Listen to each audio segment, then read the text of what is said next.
Good morning, everyone. It's Luna Bell. I hope everyone's doing well.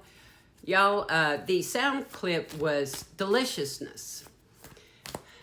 We may not be everybody else's flavor, but we're somebody's flavor, okay? And we are some deliciousness.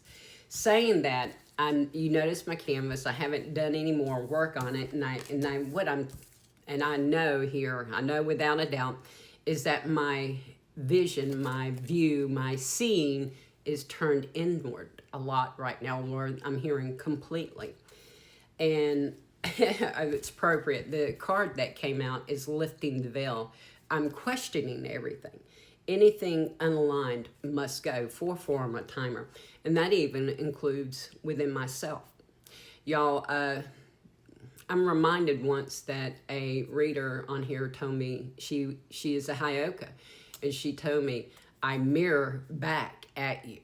I didn't understand at that time. I understand now. Because y'all, I do the same thing. I am a huge mirror for people.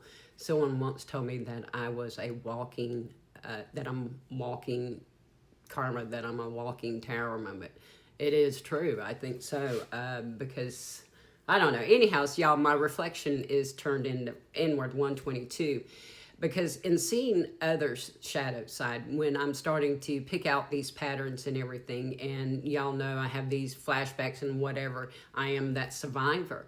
That many times I'm confronted with my own memories of things where I dropped the ball, specifically like with my own children and myself. You know, I'm being shown what choices, you know, what could I have done differently. And I'm going to pause here and just use this as an example. And y'all, trigger warning, 18 plus. And one memory is of one of my children and her boyfriend. My husband and I were in the bed, and I heard what sounded like someone across the face. And I had got up, was trying to get up out of bed, and I felt my husband. He pushed me down. I didn't get back up. That fear held me in place. The status quo held me in place. I held myself in place.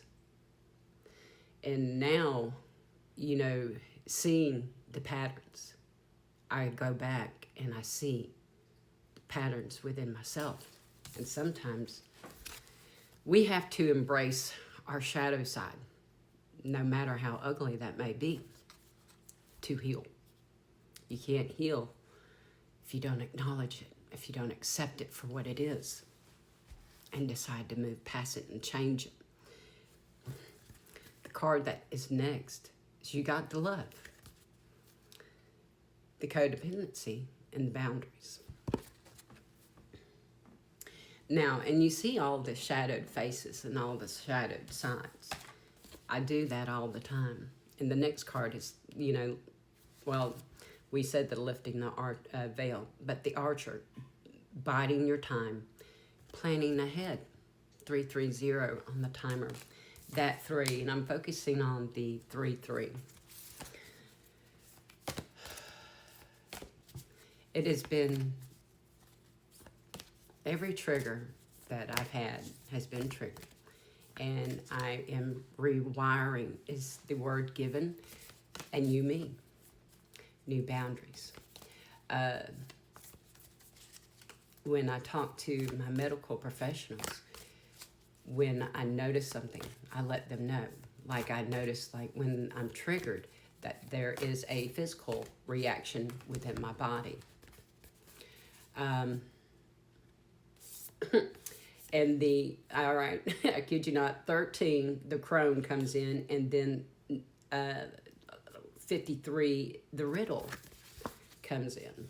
Look at that. The references to the serpent energy, y'all, is just amazing.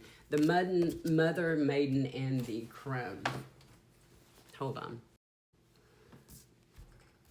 I love spirit, and I love my deities. I love Mother Hecate. 444 on my timer. I'm going to read this to y'all. Y'all, work with me. Y'all, sometimes y'all, when I'm trying to type, I have cataract, so my vision is like off. So y'all bear with me. But the witch, the old woman, The sage, the crone has seen it all. Nothing frightens or surprises her. She is the final manifestation in the feminine trifecta of the mother, maiden, and the crone in her long life. And she's witnessed endless cycles of death, sex, failure, rebirth, conflict, and regeneration, giving her the ability to rise above the world of duality. She laughs at the notions of good or bad or right or wrong, as she has seen the earth churning, smoldering, taking life and giving life. The crone energy accepts everything in, devouring it, beauty and suffering with the same mouth, using their energy to reveal hidden secrets and knowledge. Her energy resides in all of us. 544 on my timer. Y'all, I'm smiling. Oh my gosh. Spirit's going to spirit. Dee Dee's going to go to Dee Dee, y'all. I am not shitting you, but the riddle, the puzzle, the question, the mystery, it gets deeper, y'all. No pun, well, pun intended. When the riddle is present, one must stop searching for the right answer. Y'all, one of my things, and I think many of us think this, that we think knowing or seeing that in the future is going to make us feel better about the outcome. Sometimes knowing is the karma, man. It cannot be found, and ultimately it is not important. Rather, there must be a shift from the literal to the metaphorical, from logic to mythic. You are thinking too small and literally about the situation. The riddle card appears when the energy is deep and mysterious, like the elusive wisdom in a Zen koan. Focusing harder won't do it. Neither will increased effort.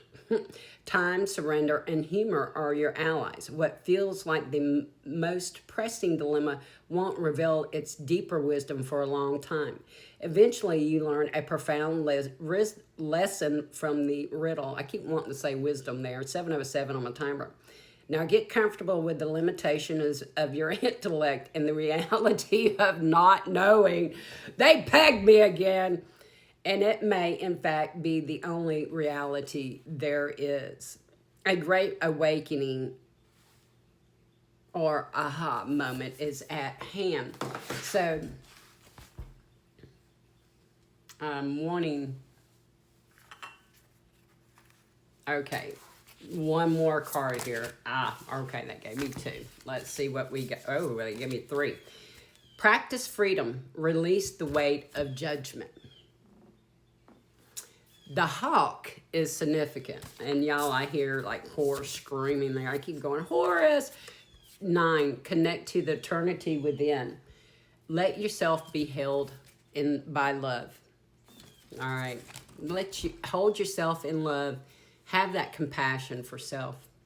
Give yourself the grace and mercy you deserve and the love to that duality. Accept what is. The act of acceptance will bring peace.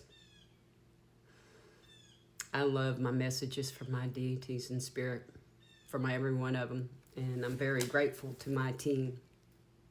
My granny has been with me a lot. She was an amazing woman. They all were. All of them were amazing people. Many blessings to you, blessed be. Y'all, those shift in perspective. Always a shift.